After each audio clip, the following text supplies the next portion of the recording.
So I think BPC is fantastic, and I think I've used it over the years for loads of reasons. And I have used many peptides over the years, and people would often say to me, "What's the best peptide?" I've been sponsored by peptide companies for years as well, and really, like, there's so many peptides, and if you read what they all potentially can do, like we should all be superhumans. They could cure cancer. So I bet, bear in mind, when I've experimented with all these things, it's earlier than everyone else. So like, there's no dose recommendations really when I try stuff. So the MOTS-c dose recommendations were 10 milligrams a day for 20 days. Which is nuts today. Hey, put Vigorous Steve in hospital doing like 5 milligrams. I think most people will be hospitalized from that dose. It's well strong doing 10 milligrams.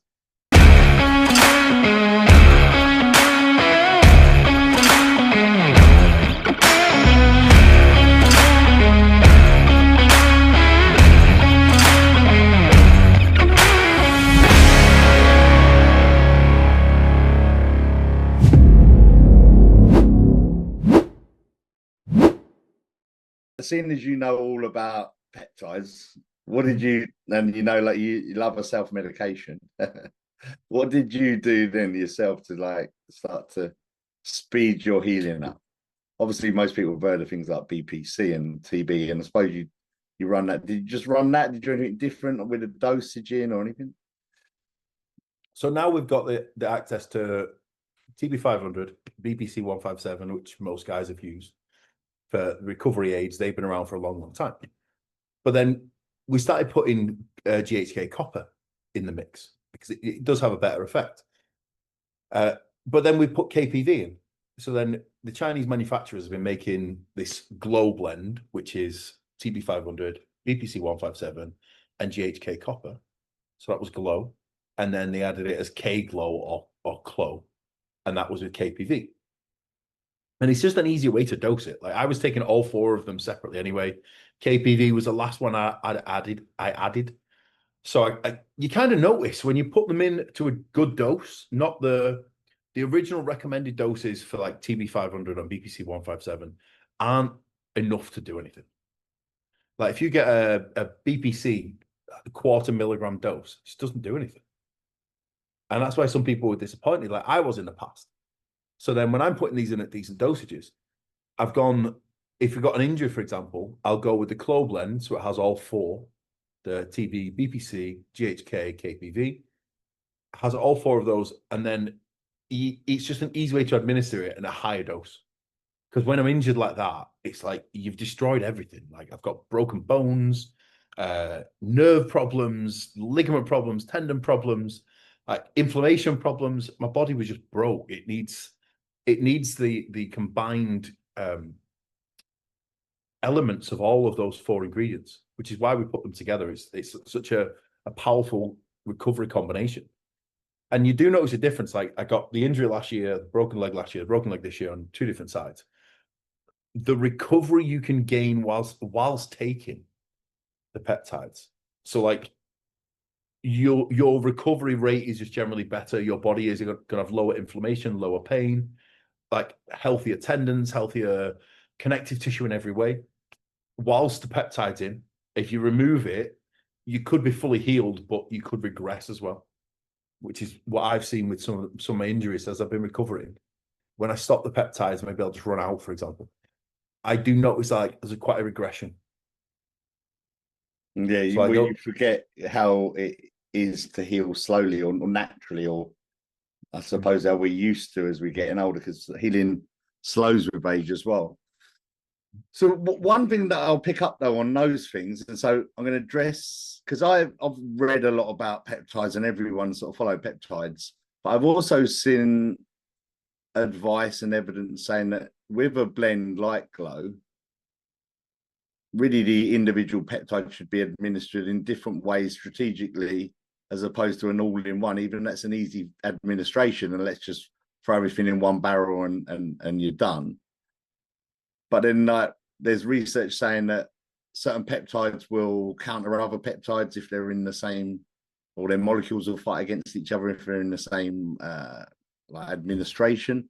Or taking BPC, for example, has been shown to be taking it more frequently than TB500, or TB500 works better when it's sub-Q because it'll have more of a systemic effect, and you need to do TB500 at a higher dose than you would with BPC. So like BPC, typically, like you said, there is a quarter of 250 is it micrograms?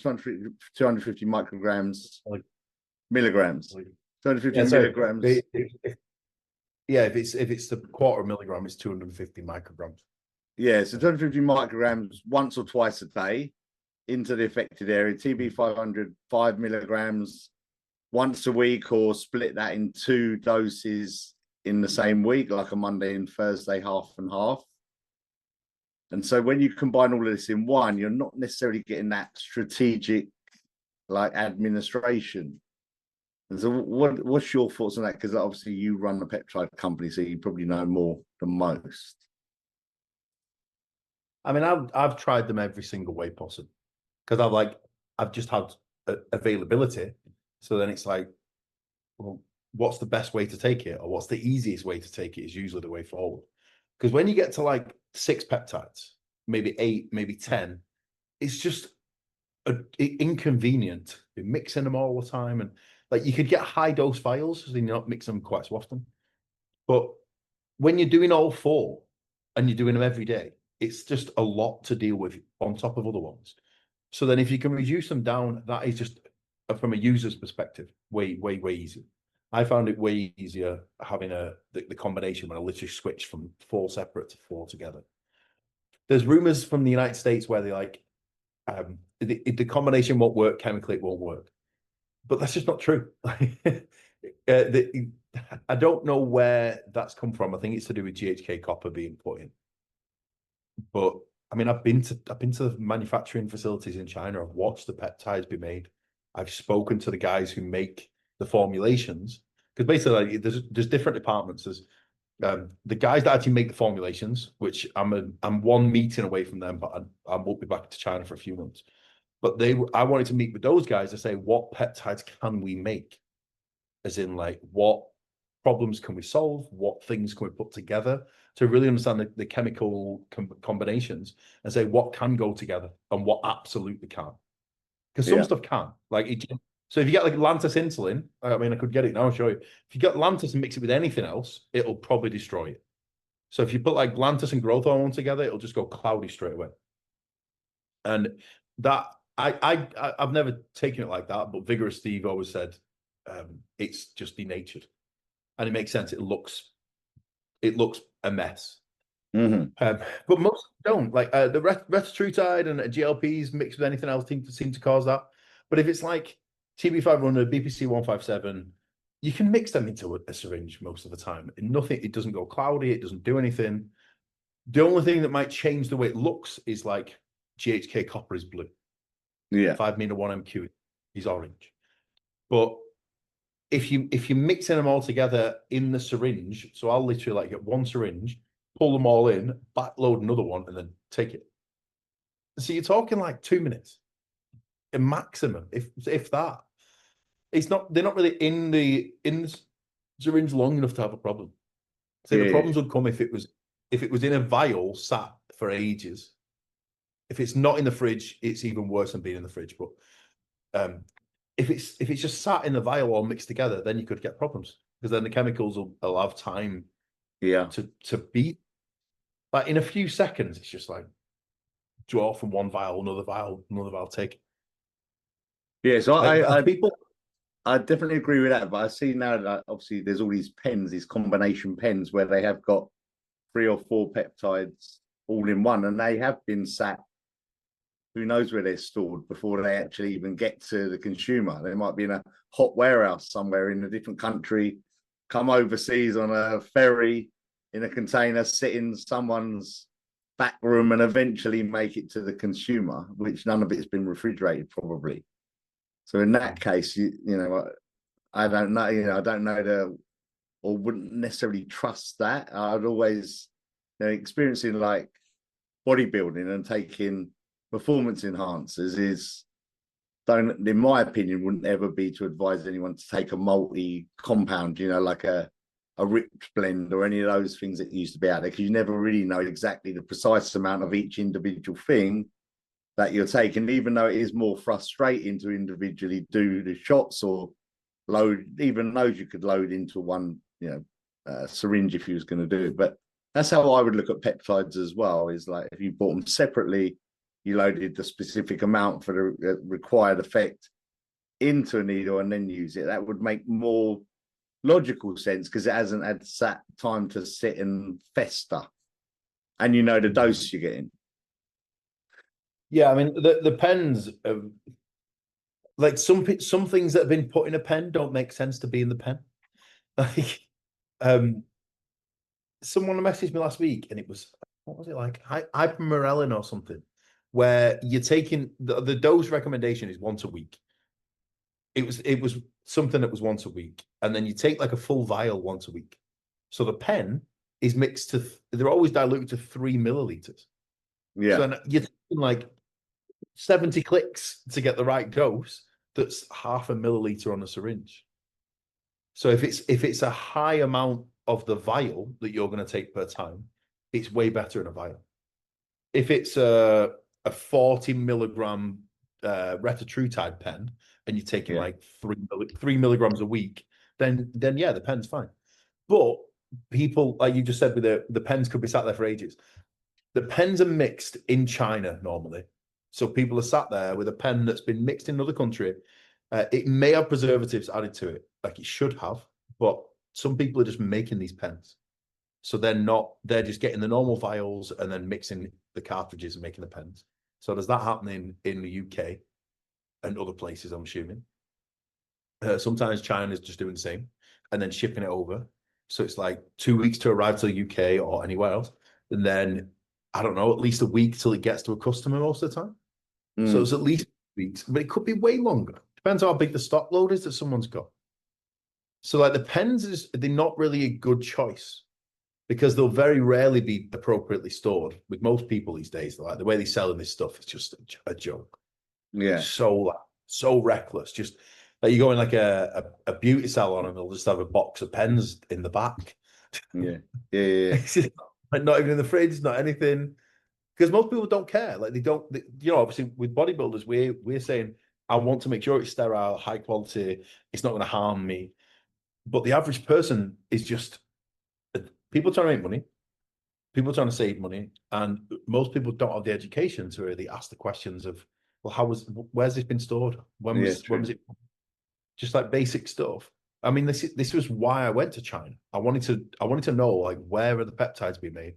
Who's making them? What kind of education have they got? How are they seeing the situation? What conditions are they working in? What's the labs like? And it was interesting to go and actually see things firsthand and have conversations with guys that they were educated in the United States, like biochemists and doctors, and I'm like having full board meetings with these guys. But then it was getting to understand properly of like, okay, how are peptides made? I asked the most boring questions for most people, but I was dead excited looking at all the machinery, and they're talking me through with so much excitement every single little piece of machine. So because there's loads of people at home, and I've got lots of clients, I'm sure you have, which use peptides now, like everyone does, even your gran almost at this point. And then most of the people are using pens, and I've got to say, even I've used pens from time to time, because like you say, sometimes you run out when you're looking at stock. It's just easier to grab one than not, especially if you're in a position where you're struggling. So like if you've got an injury that's come on out of nowhere and it's hanging around, you can't get rid of it, and then you could grab a pen which is supposed to have TB 500 in and BPC, and you're like, let's just grab it because I'm desperate. Let's use it because it's normally BPC. If I know you've used it, but if anyone watches this and they haven't, it's absolutely probably the best peptide out of them all, in my experience and opinion, because it just works. And that's probably, having said that, that's probably on the same level as, I suppose, now retatrutide really does work, and that's a very good product. But up until retatrutide coming out, was it last year, like BPC would be one of the few peptides I would ever say worth doing, because like I've had some horrendous injuries over the years, things that would set you back for many months, especially as you're older. And within 1 to 2 weeks, it was good as healed. Like I had a tricep that was like partially torn off or holding on by one small fiber of muscle. And I'd previously torn a bicep off and had surgery on. So I know the exact feeling. Went and had it scanned. It was holding on by the thinnest amount.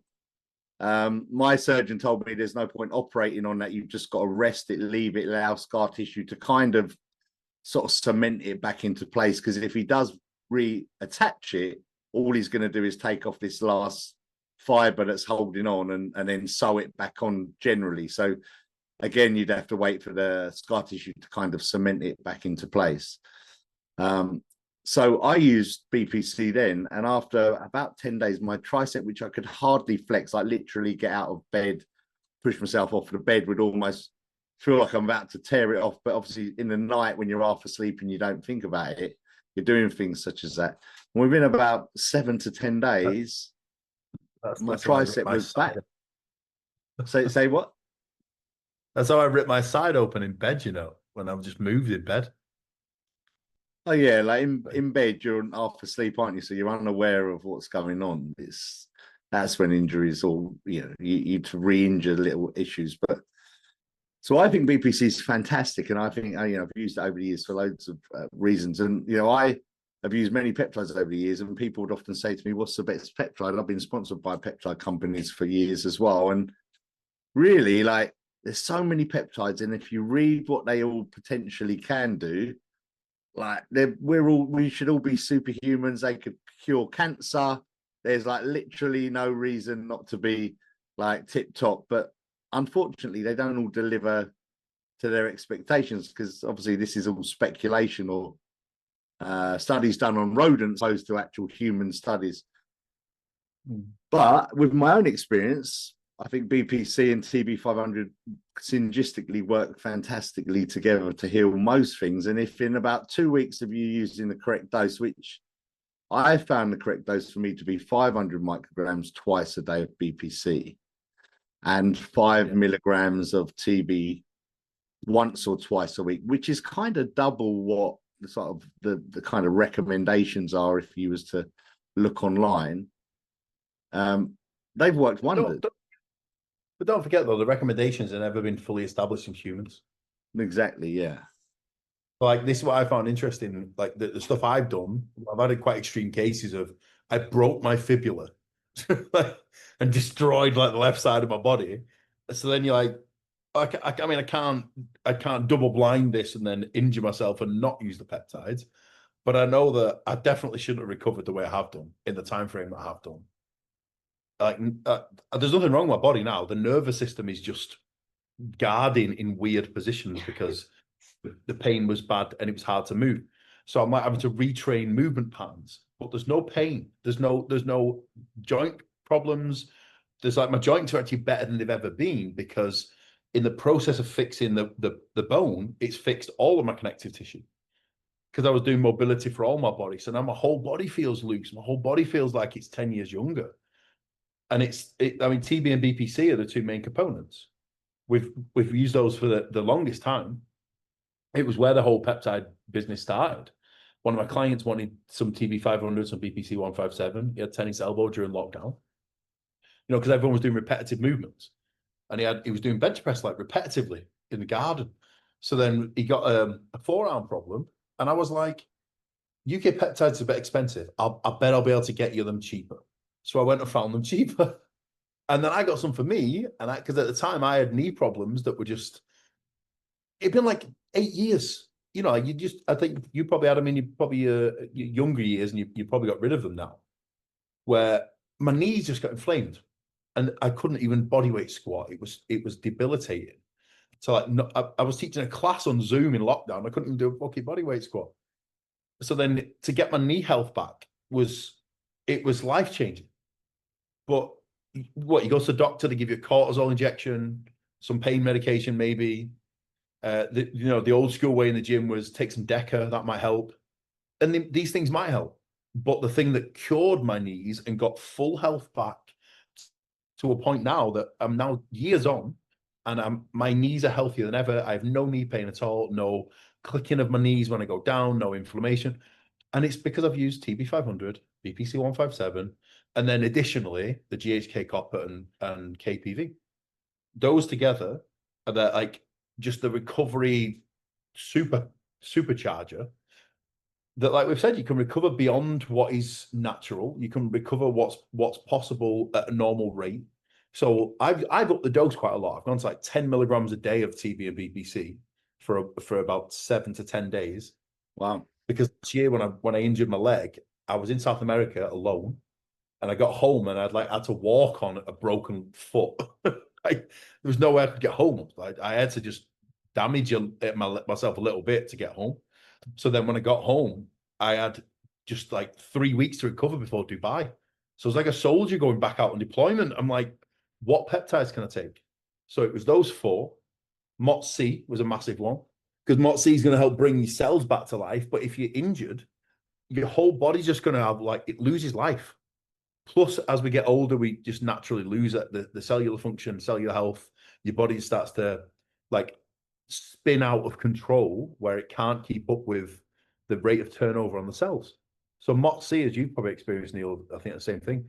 It just brings your cellular life back, and then everything functions better. Your skin gets better, your hair, your nails, your cognitive energy.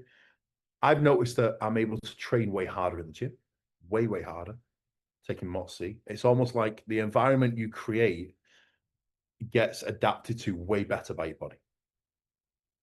And it's like growth hormone, where it's really situation dependent. And if you take MOTS-c and then just like go to work and do an office job, I don't think you'll get much from it. If you take MOTS-c and you're doing a prep for a show, so you're doing cardio, restrictive food, like every habit perfect, you're getting your sleep's nailed, your exercise is nailed, training's nailed, that environment, it gets way more response than it did before. Like, yeah, so way more. I think like what we'll do is talk through sort of the main peptides that I've used and you've used to see because there's so many out there and it can be quite confusing. So like MOTS-c's getting a lot of hype and it's getting a lot more noticed. It's becoming very popular now, and it was one of the peptides that I used for cognition and function, for my brain to switch on and to get more focus, get more output, without using stimulants, and just to get more from my brain. So where I've coached and really busy in business, actually, as I've got older and still compete in bodybuilding, actually performance enhancing supplements aren't as important to me as my cognition enhancing supplements, because actually if your cognition's great and you're mentally really switched on, actually your performance does improve anyway as a byproduct. And your performance drags when you're getting old and you're feeling old and you're tired and you've not got any pickup. So to turn the brain off can be a problem where I'm trying to work and trying to get as much out of the day as I can. So with MOTS-c, I've used it a couple of different ways. I think it's fantastic. And that would be another kind of one on my peptide list I would use. But I've used it in different ways, and let's sort of compare ways, because you probably experimented way harder than I have. And I found different ways of doing it here. That's good to say the context. So bear in mind, when I've experimented with all these things, it's earlier than everyone else. So like there's no dose recommendations really when I try stuff. So the MOTS-c dose recommendations were 10 milligrams a day for 20 days. Which is nuts today. Hey, put Vigorous Steve in hospital doing like 5 milligrams. I think most people will be hospitalized from that dose. It's well strong doing 10 milligrams. Yeah. So I've used the highest dose I've used is 5. And that's made me feel like I'm Superman. It was amazing. But there's a big drop. So like with energy, most times when you're borrowing energy, even you're doing it with caffeine or you're doing it with a stimulant, if you borrow from your energy reserve, that's something that isn't readily there or actually there.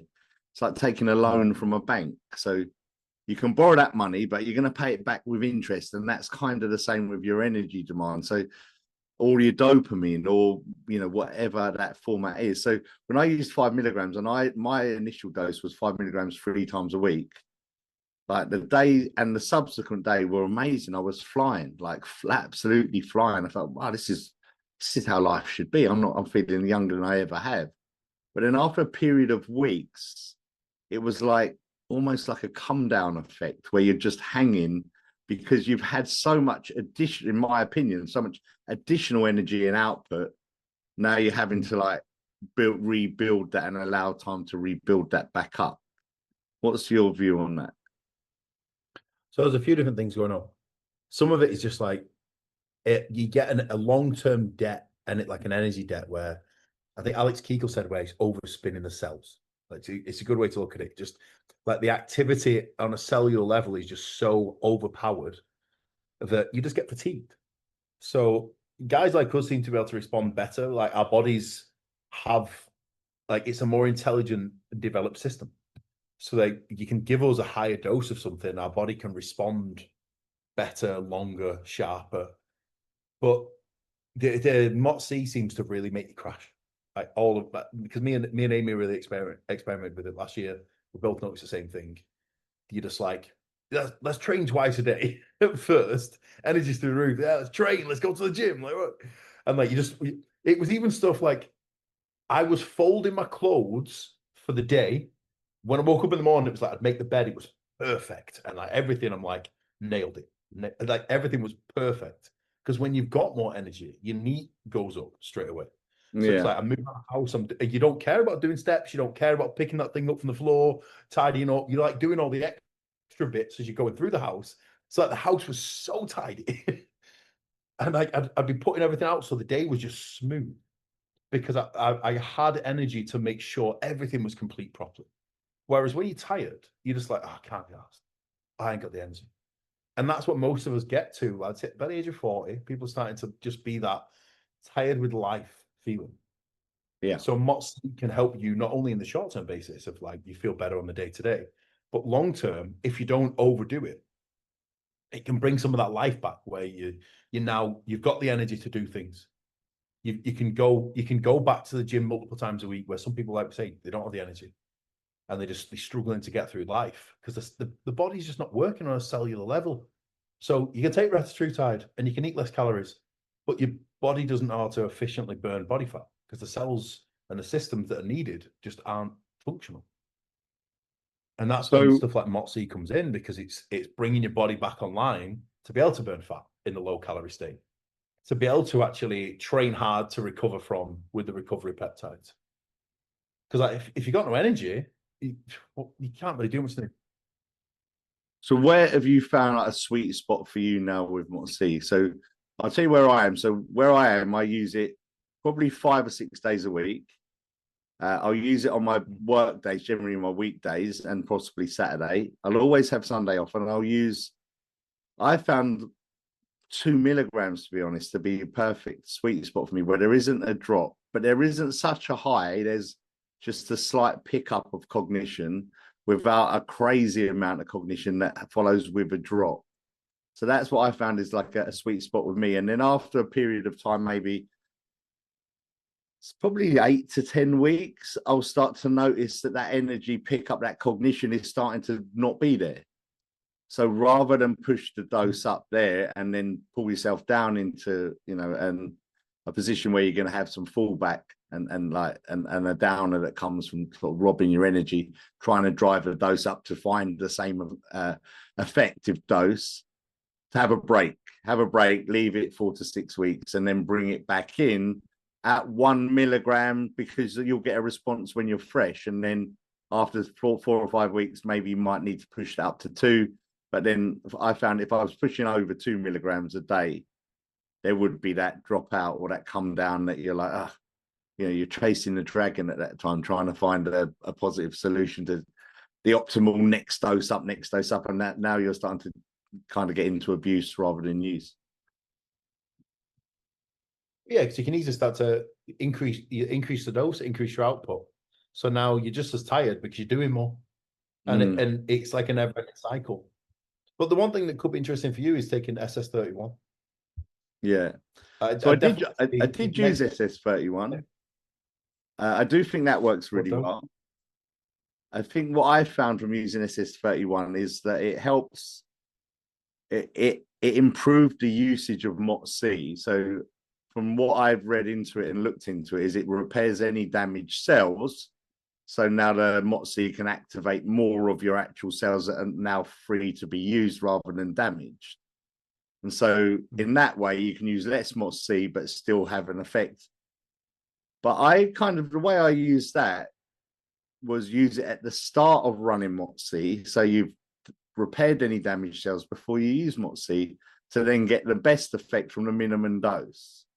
And then after a period of time off, if your lifestyle's allowed you to get back in a position where you're not taking care of it and perhaps ruining your cells, and your lifestyle factors are draining you might be out partying, clubbing, staying up too late, burning the candle, not sleeping enough, all things that are going to take away from your energy usage, then maybe reset when you restart the course with a similar effect. And that to me kind of seems to make the most sense. So you can use less MOTS-c with more of an effect, and then less of that kind of come down drop off effect. But is that right, or how have you run it, or what do you see with it? I mean, I definitely think they should be cycled. It's hard because it's the same as, well, now people stay on TRT, you know, and people don't seem to want to cycle. Like bodybuilders are really guilty for now they're putting peptides in, and it's every day, and they microdose and everything every day, which does work. But then if you went a week without, what's your body going to do? Your body will just like go off a cliff. So I just don't think it's good to make your body completely reliant on chemistry, because it is at that point. And although you'll get good results, it's like, I always think longer term. So then because I'm traveling and moving around the world all the time, I can't keep the steady supply. So at certain points, I'm like, I might leave home for a period and I'll take some, but they'll run out.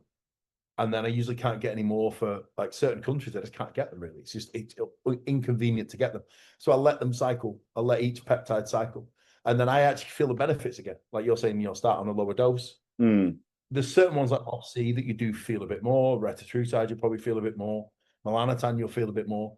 But then putting the recovery ones back in, if you train like we do, and like obviously, because I'm chucking travel on top, I'm chucking different environments and foods and a lot of things on top.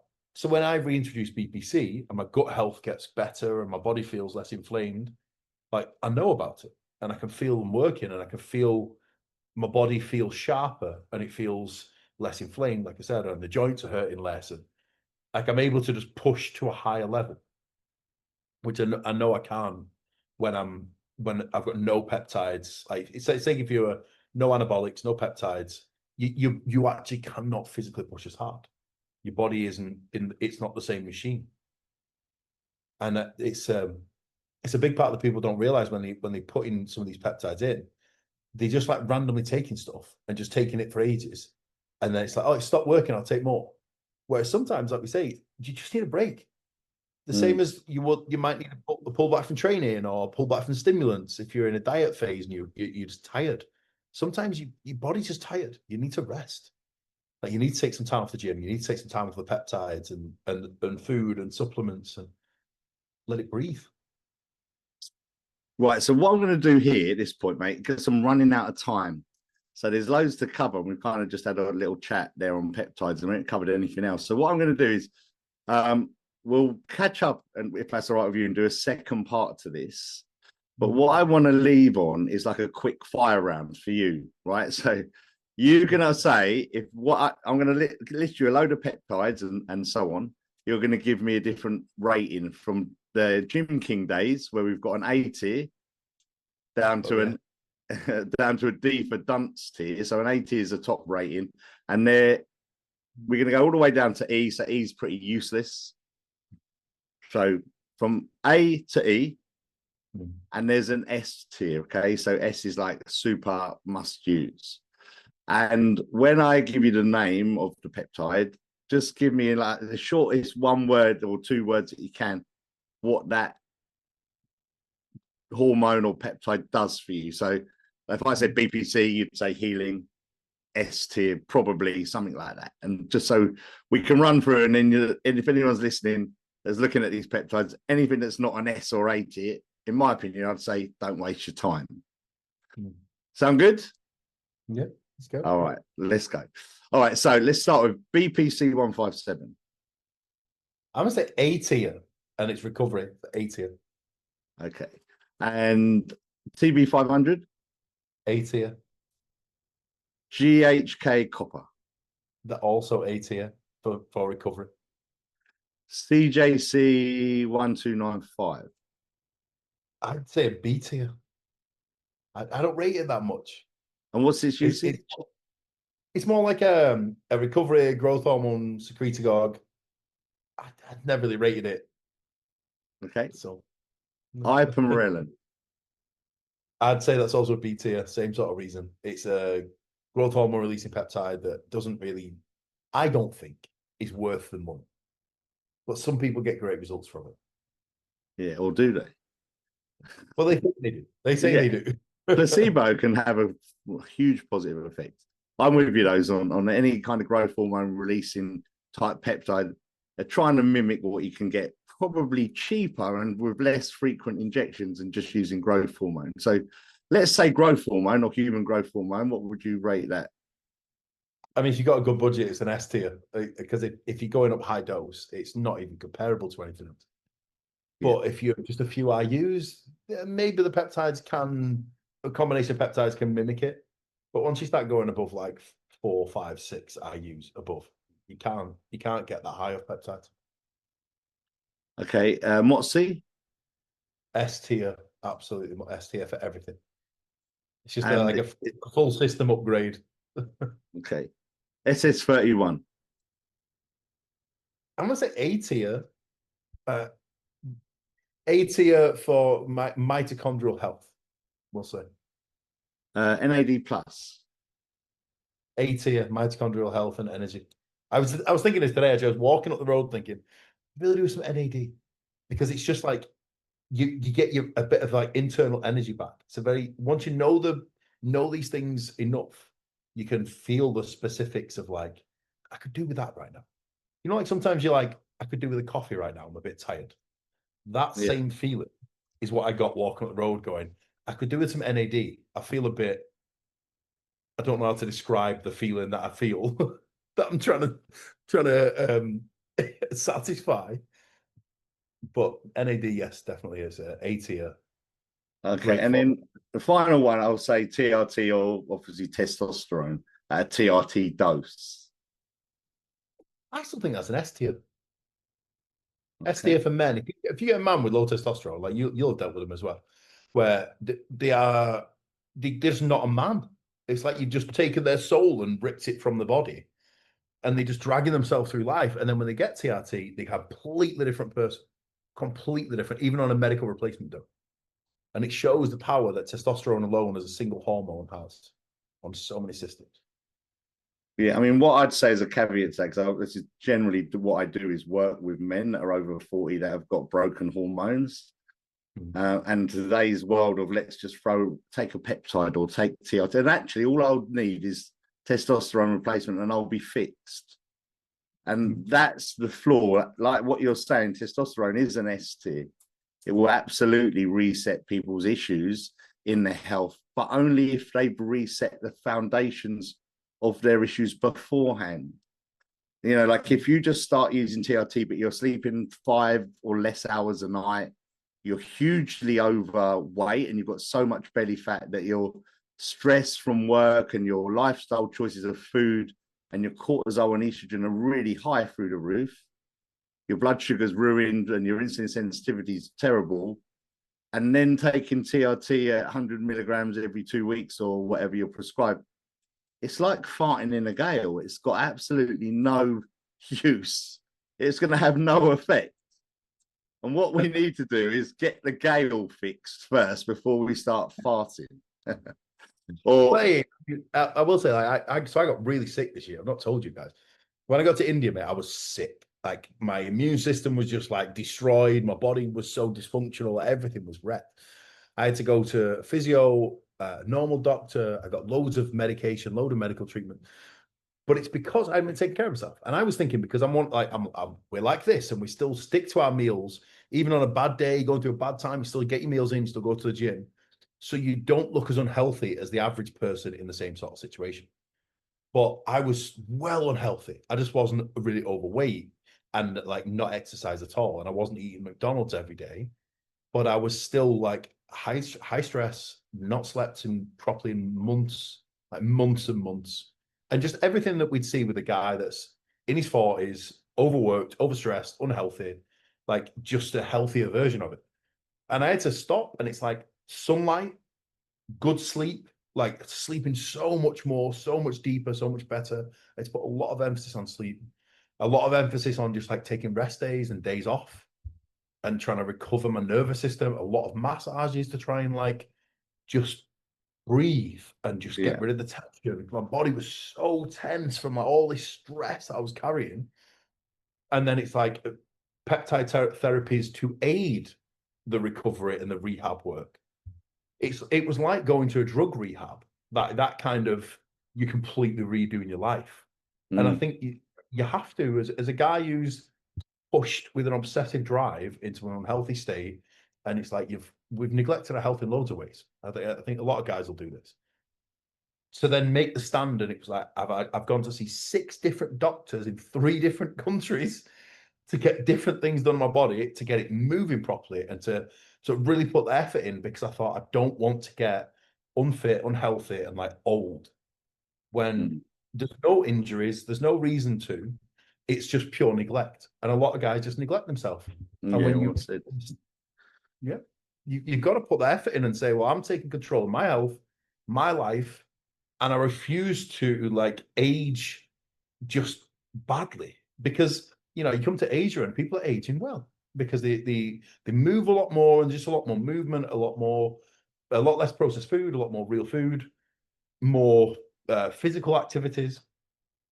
So then when I read, just get outside, get moving, like stuff that guys just don't do. Yeah. And to do that first thing in the morning is so much more productive when you sit down and work. To get outside, move your body, do something, get in the sunlight. And these are the things that matter as well as what drugs you take, like what protocol you're on. Yeah, well, they matter more. They are the foundation of everything, but they're not sexy. No. These things are just the basics that we all know, and everyone knows you shouldn't eat McDonald's and you should move more. But can you just give me an injection or a supplement to do it for me? That's what we kind of have to fix. But if you do fix your lifestyle factors, these new age things like TRT and certain peptides that are do work, I think they can really improve you once you positioned your lifestyle to take and accept that approval. So okay, so we're going to leave it there. Just before we go, and we'll have to jump on for a second call, mention your peptide company, the website, how you can order and stuff, because people may not know. Website is, the URL is protonsupplies.org. We've been running for 5 years and stocked 25 different peptides, a few different variations of each. I wanted to work with products that I believe are worth buying. So there's some of them that I've took the time to go through 10 whole vials of, and I just said I wouldn't buy it again. So why would anyone else want to buy it? Instead of having like 100 different peptides stocked, and it's confusing, it was getting ones that I personally use. So I've used every single one of them first. Everyone I know has used them most of the time now. Even family and friends have used them. So like there's so much evidence, even from our own in-house side, to see that, okay, these products work. They work on different types of people, different age ranges, different genders, everything, to get the best results. And when we talk about changing people's lives, it's really, really impactful, the work we can do with peptides now. But it's just knowing how to do it properly. I mean, I wanted to do stuff that was really research first, and saying like, okay, what have I experienced? Does that match the data that's there, either clinically, anecdotally? There's so much evidence at this stage with peptides. I mean, everyone's taking it. So I also get exposure to all the mistakes. People message me when they took like 10 milligrams of semaglutide in the first time round. So being part of a company, I get exposure Yeah. to all this. Like customer problems, like, oh my God, what have you done? How did you do that? Like, what happened? They went to hospital. Did they die? No, they didn't. They were just a bit sick. So I get like the full story of, okay, what happens if someone does take way too much? Like way too much. And Yeah. what happens if someone, you can see someone's obviously taking it more frequently. You can see rapid weight loss. We see people throwing up. We see problems with peptide productions, like everything. It's just allowed me to have such a rounded perspective to then do the education side properly. And just like we said, it's having the company's called Genesis Biotech, but the URL is protonsupplies.org. So if anyone wants to head over there, and like I said, all the peptides are the ones that I also use. So my personal stack is the ones we have available. And honestly, like game changing. If I could, I mean, I can give someone, this is how I feel. And we can literally give you MOTS-c. And it is life changing. If you've never felt something like that and you get MOTS-c for the first time, you feel like going Super Saiyan. Well, the energy increase is quite profound. And like we said, the recovery benefits or the cognitive enhancement benefits of some of the peptides, they can make such a difference to people's lives. All right. Well, good stuff. And we're drawing up again and continue this on, Chris. Yes, sir. All right, my man. Take care. Stay safe in sunny Thailand.